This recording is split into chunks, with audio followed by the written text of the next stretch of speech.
नमस्कार बच्चों, आज हम देखेंगे कक्षा 7 हिंदी मीडियम।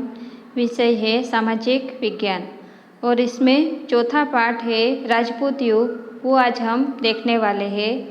तो आइए हम पाठ की शुरुआत करते हैं। परिमल आज टीवी पर ऐतिहासिक सीरियल देख रहा था जिसमें एक महल का दृश्य था। परिमल के मन में एक प्रश्न उठा कि ऐसे महल तो आज भी मौजूद है। इन महलों को किसने बनवाया होगा? ऐसे अनेक प्रश्नों के उत्तर के लिए वह दादा के पास गया।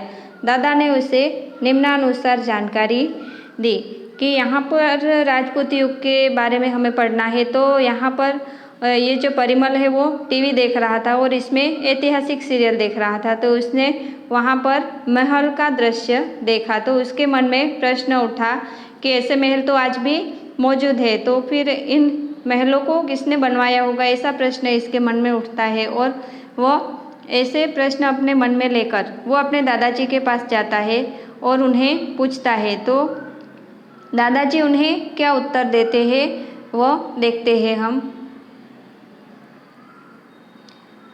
प्राचीन समय में ऐसे महल राजा बनवाते थे। ऐसे महलों में से कुछ महल अच्छी दशा में है, कुछ महलों के अवशेष आज भी देखने को मिलते हैं। आज के भव्य महालयों के स्थापत्य और पहले के स्थापत्य के बीच अंतर देखने को मिलता है। दादाजी उत्तर देते हैं कि प्राचीन समय में यानी कि पहले के समय में ऐसे महल जो है वो राजा बनवाया करते थे और आज वो महल है मगर कुछ अच्छी दशा में है, यानी कि अभी कुछ अच्छे हैं और कुछ कैसे है कि उसके अवशेष ही देखने को मिलते हैं। यानी कि कुछ ऐसे महल और स्थापत्य है, स्थापनाएं हैं जो पुरानी हो चुकी है और आज की जो है वो थोड़ी अच्छी है। इसी अंतर के कारण उसके निर्माण का समयकाल जाना जा सकता है। राजपूत काल के दौरान बने स्थापत्य आज भी है।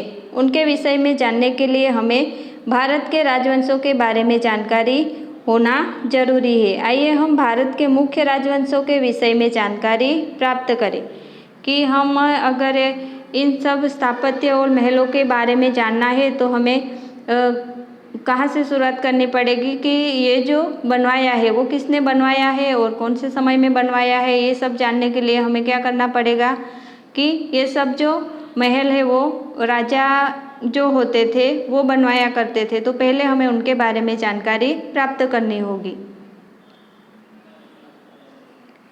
नए राजवंशों का उदय। सम्राट हर्षवर्धन की मृत्यु ईसू की 7वीं सदी का मध्य भाग, यानी कि सम्राट हर्षवर्धन की जो मृत्यु है वो ईसू की 7वीं सदी का जो मध्य भाग यानी कि बीच का जो भाग होता है वह के बाद शासन व्यवस्था के अंग के रूप में काम करने वाले सामंत सरदार स्वतंत्र होने के लिए हलचल करने लगे।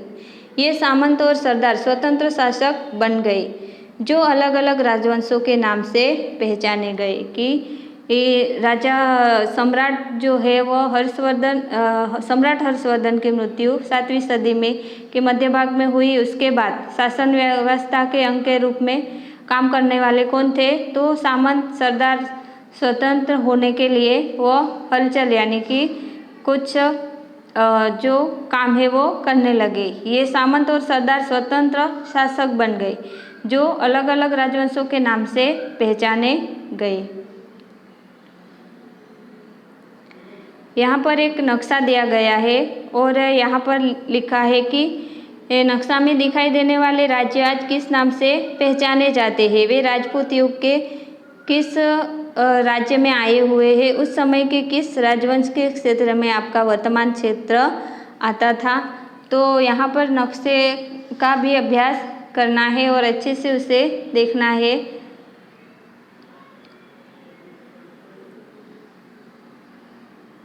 यहाँ पर आगे हमें क्या बताया है कि सामंत अर्थात क्या, कि सामंत किसे कहते हैं। तो विशाल साम्राज्य को अलग अलग प्रदेशों यानी 3 भाग में बांटा जाता था। जिस प्रदेश की कर वसूली जिसे सौंपी जाती थी उसे सामंत कहते थे। कि किसे कहते हैं सामंत? कि अगर विशाल साम्राज्य बड़ा साम्राज्य होगा तो उन्हें किया जाता था कि अलग अलग 3 भाग में बांट दिया जाता था और जिस प्रदेश की कर वसूली यानी कि पैसे पैसे इकट्ठा करने के लिए रखा जाता था, कर वसूली, तो उसे सामंत कहते थे। जो व्यक्ति वहाँ से कर वसूलता था उसे सामंत कहते थे। सामंत जो कर वसूलता था उसमें से कुछ हिस्सा सम्राट को देता था और शेष अपने पास रखता था। और वो क्या करता था कि जो भी कर लेता था, कर वसूली करता था, तो वहाँ से वह कुछ हिस्सा जो है वो सम्राट को, राजा को दे देता था और जो बचता था वो अपने पास रखता था, जिसमें से वह सेना तैयार करता था। और उन पैसों से वो क्या करता है कि वह सेना तैयार करता है, अपने सम्राट को आवश्यकता पड़ने पर सेना की मदद करता था कि उनका जो सम्राट राजा होता है उन्हें आवश्यकता पड़ने पर वह सेना की मदद भी करता है। समय के साथ साथ सामंत शक्तिशाली होते गए कि इस तरह से वो कार्य करते थे। तो समय के साथ साथ वह सामंत क्या होते गए, शक्तिशाली होते गए, ज़्यादा से ज़्यादा वो हिस्सा अपने पास में इकट्ठा करते गए, जिसमें से सामंतशाही अस्तित्व में आई।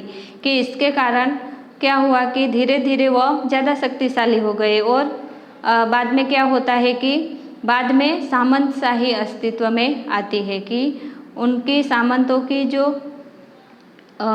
जो सामंत है वो अपनी सामंतशाही चलाने में आ जाते हैं।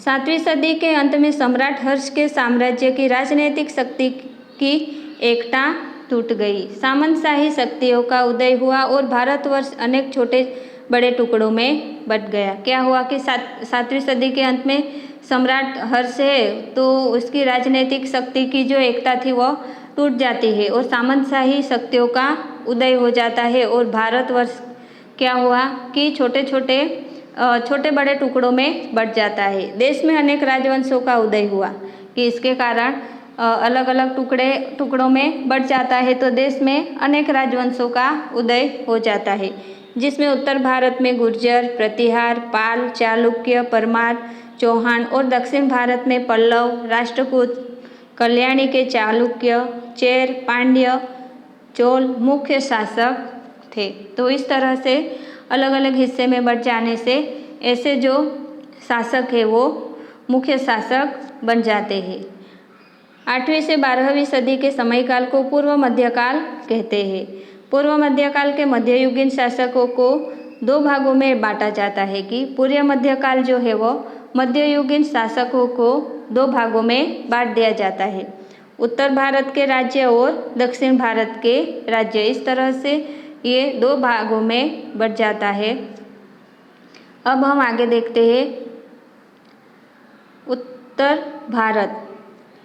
उत्तर भारत के बारे में देखते हैं कि हर्ष के पश्चात कन्नौज में जो राजा हुए उनमें यशोवर्मा की गिनती एक शक्तिशाली राजा के रूप में होती है।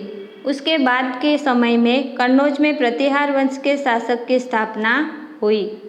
इन प्रतिहारों ने भारत को अरबों के आक्रमण से बचाया था। इस वंश में मिहिर भोज नामक शक्तिशाली शासक हुआ। यह प्रतिहार राजा इतिहास में भोज या मिहिर भोज के रूप में जाना जाता है। उसके शासन दरमियान उसके और राष्ट्रकूटों के बीच हमेशा लड़ाई होती रहती थी। राष्ट्रकूटों से संबंधित जानकारी अब हम आगे प्राप्त करेंगे।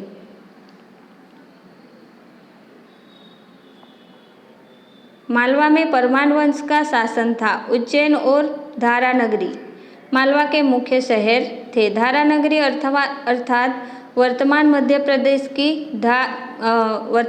प्रदेश का जो धार जिला है वह। परमार वंश के मुंज और भोज अच्छे शासक तो थे ही, साथ साथ कवि भी थे। तो वहाँ पर परमार वंश के जो मुंज और भोज जो अच्छे शासन करता थे, उसके साथ साथ ही वो क्या थे, कवि भी थे। वे राजदरबार में विद्वानों को आश्रय देते थे। उनके राजदरबार में वो जो विद्वान थे उन्हें आश्रय देते थे। राजा भोज ने धारानगरी को विद्यानगरी बनाने के लिए और संस्कृत साहित्य के अध्ययन के लिए वहाँ विद्यापीठ की स्थापना की कि वहाँ पर संस्कृत साहित्य के अध्ययन के लिए वहाँ के राजा ने क्या किया था कि एक विद्यापीठ की स्थापना की।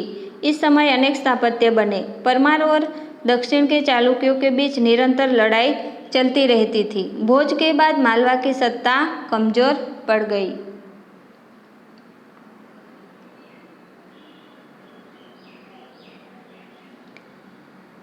बिहार और बंगाल में पाल वंश एवं सेन वंश के शासकों का शासन था। बिहार और बंगाल में पाल वंश एवं सेन वंश के शासकों का शासन चलता था।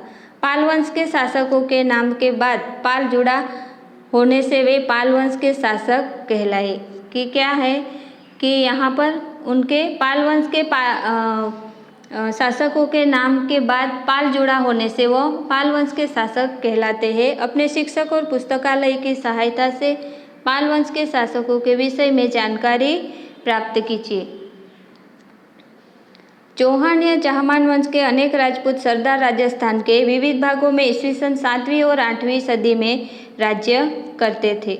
उनमें से एक शाखा 8वीं सदी में प्रारंभ में अजमेर के उत्तर सांभर सरोवर के नज़दीक शाकंभरी नामक जगह पर राज्य करती थी। 12वीं सदी में अजयराज शाकंभरी की गद्दी पर बैठा। उसने अजय मेरू नामक नगर की स्थापना की थी, जो बाद में अजमेर नाम से जाना गया। तो यहाँ पर अजय मेरू नामक नगर की स्थापना किसने की थी? तो अजयराज शाकंभरी ने यहाँ पर अजय मेरू नामक नगर की स्थापना की थी। चौहान वंश के शासकों ने तोमर की राजधानी ढिलक यानी कि दिल्ली पर विजय प्राप्त करके राज्य स्थापित किया। इस वंश में पृथ्वीराज तृतीय अथवा राय पिथौरा नामक प्रतापी राजा हुआ, जो भारत के इतिहास में अद्वितीय स्थान रखता है। उसके युद्ध मैदान के पराक्रम, वीर कथा और लोकगीतों के विषय बन गए हैं।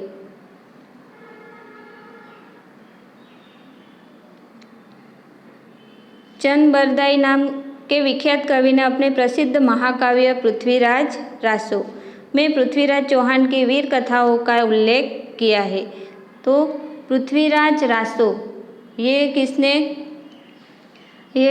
किसका महाकाव्य है? तो चंदबरदाई का ये महाकाव्य है पृथ्वीराज रासो। तो पृथ्वीराज चौहान की उसमें वीर कथाओं का उल्लेख किया गया है। पृथ्वीराज चौहान और शहाबुद्दीन गौरी के बीच के युद्ध की जानकारी हम आगे के प्रकरण में आप प्राप्त करेंगे कि इसके बारे में जो जानकारी है वो हम आगे के प्रकरण में देखेंगे। मेवाड़ के गोहिल पुत्र या गुहलोद, जो बाद में सिसोदिया राजपूत के नाम से जाने गए, उनका मध्यकालीन इतिहास में अनोखा स्थान है। ऐसा कहा जाता है कि इस वंश के स्थापक बप रावल थे। इस वंश में कई प्रतापी शासक हुए, जिनका परिचय आगे के प्रकरण में हम प्राप्त करेंगे।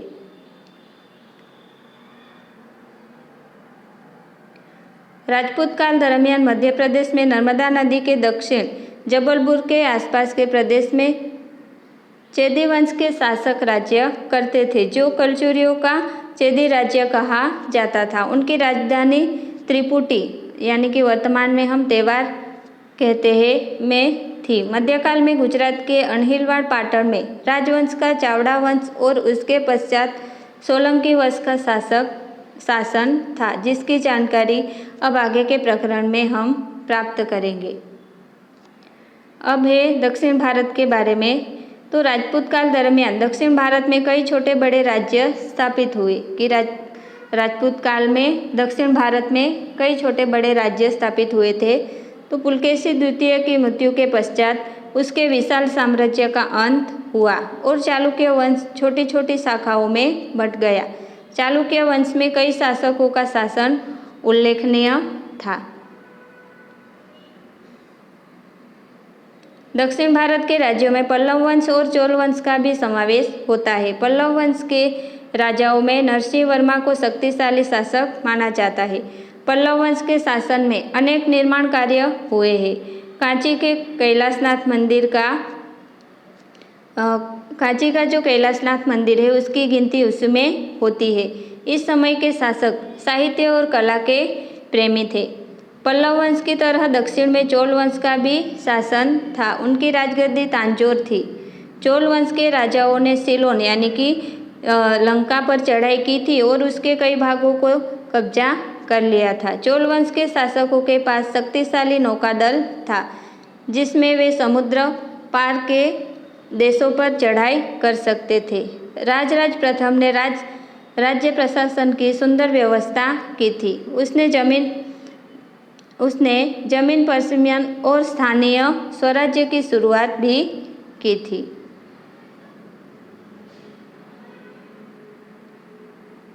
इसके अतिरिक्त दक्षिण भारत में राष्ट्रकूट, चेर वंश और पांड्य वंश के शासकों ने शासन किया था। इस तरह राजपूत काल दरमियान समग्र भारत के छोटे बड़े भागों में विविध वंश शासन करते थे। एक दूसरे का प्रदेश जीतने के लिए उनके बीच लड़ाई होती थी।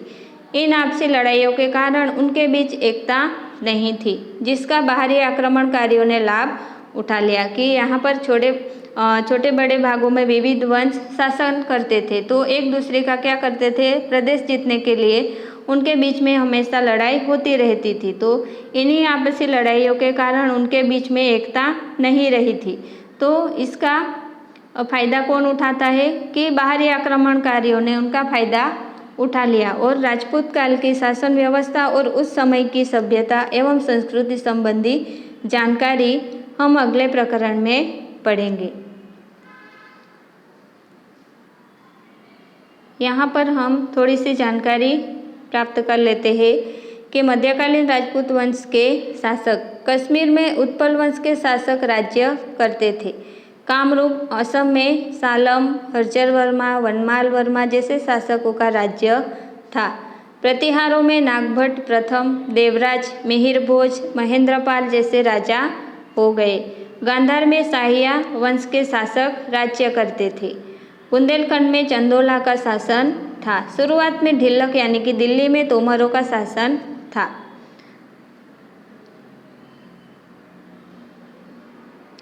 इसके अलावा दक्षिण भारत में राष्ट्रकूटों का शासन था। दक्षिण भारत में चालुक्य वंश का पतन होने पर राष्ट्रकूट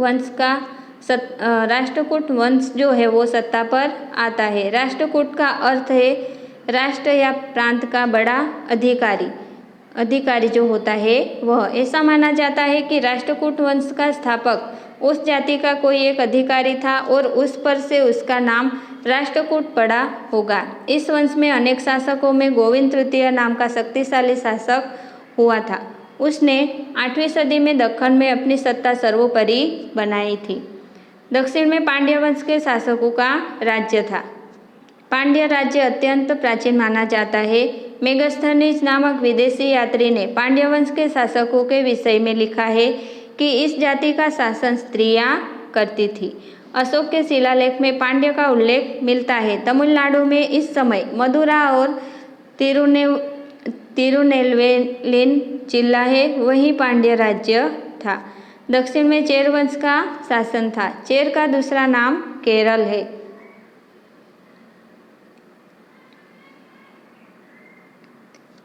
प्राचीन समय में चेर अथवा केरल तमिल प्रदेश का एक भाग था। बाद में उसमें से मलयालम अथवा केरल प्रदेश अलग हुआ। अशोक के अभिलेख में केपलपुत्र राज्य ऐसा उल्लेख किया गया है। इस वंश में अथन द्वितीय चेर राज्य का प्रथम शक्तिशाली शासक था।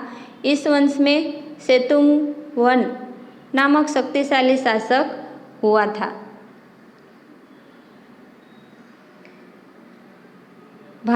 दक्षिण भारत के कई शासकों को नौकादल क्यों रखना पड़ता था? प्राचीन स्थापत्य की देखभाल क्यों की जाती थी? पहले के समय में मंदिरों की तरह ही कुआं, तालाब, बावड़ी जैसे स्थापत्य का निर्माण क्यों किया जाता था? तो ये सब हमें अपने विचार करके लिखना है, उसकी पढ़ाई करनी है। यहाँ पर हम ये जानकारी भी देख लेते हैं कि मध्यकालीन दक्षिण के राजवंश की वातापी में चालुक्यों का शासन था। मान्यखेट में राष्ट्रकूटों का शासन था। द्वार समुद्र में होयसलो वंश के शासकों का राज्य था। देवगिरी में यादवों का शासन था और तांजोर में चोल वंश का शासन था। तो यहाँ पर हमने ये जानकारी भी देख ली। अब यहाँ पर राजपूतों के शासन का जो जोश था उसके बारे में देखते हैं कि राजपूत शासकों का जोश। राजपूत कैसे थे? बहादुर थे। राष्ट्र के लिए शहीद होना वे गौरव मानते हैं कि ये जो लोग हैं वो राष्ट्र के लिए शहीद होने में ही गौरव मानते हैं। रणभूमि में पीठ दिखाने से पहले वे मृत्यु केसरिया करना यानी कि वो रणभूमि में पीठ दिखाने से पहले वे मृत्यु यानी कि केसरिया करना ऐसा बोलते हैं। तो वो पीठ दिखाकर भागे, इससे पहले वो केसरिया करना ज़्यादा पसंद करते हैं, मृत्यु को धारण करना ज़्यादा पसंद करते थे। मरना लेकिन डरना नहीं, शरण में आए हुए की हर हाल में रक्षा करना, सत्य बोलना और सत्य के लिए लड़ लेना, ये उनकी खास विशेषता थी। राजपूतानियाँ अपनी सतीत्व और निडरता के लिए मशहूर थी। वहाँ की जो राजपूतानियाँ थी वो सतीत्व यानी कि अपना जो पति होता है युद्ध के समय युद्ध करते करते अगर वो मर जाता है तो उनकी जो पत्नियाँ होती है वो भी क्या करती है, सतीत्व धारण करती थी। तो इसी निडरता के लिए वो मशहूर थी। वे हंसते हंसते पति, पुत्र या भाई को रणभूमि के लिए विदा करती थी कि वो हंसते हंसते अपना पति हो, भाई हो या पुत्र हो, उन्हें रणभूमि में युद्ध के लिए विदा करती थी। ये वही वीरांगनाएं थी जो जरूरत पड़ने पर हाथ में तलवार लेकर रणभूमि में निकल पड़ती थी। कि ये वही वीरांगनाएं है जो जरूरत पड़ने पर हाथ में तलवार लेकर रणभूमि में भी निकल पड़ती थी। अपने पति के हार जाने या वीर गति पाने पर अधिकतर जौहर यानी कि जब अपना पति हार जाता है यानी कि युद्ध भूमि में युद्ध करते करते वीर गति प्राप्त करता है यानी कि उनकी मृत्यु हो जाती है, तो उनकी जो पत्नियां होती है वो क्या करती है कि आग में जलकर मर जाती है। कि जौहर इसे कहते हैं कि आग में जलकर मर जाना, जो अपने पति की जो चिता होती है उसी में वो बैठकर अपने आप को भी मिटा डालती है, तो ऐसा करना वो पसंद करती थी। राजपूत युग की ऐसी वीरता भरी गाथाएं इतिहास में स्वर्ण अक्षरों से लिखी गई है। तो बच्चों यहाँ पर ये जो पाठ है वो पूरा होता है। यहाँ पर जो स्वाध्याय दिया है उसमें 1 से 4 जो प्रश्न है वो आप लोगों को अपनी कॉपी में लिखने हैं और उसको अच्छे से पढ़ना है।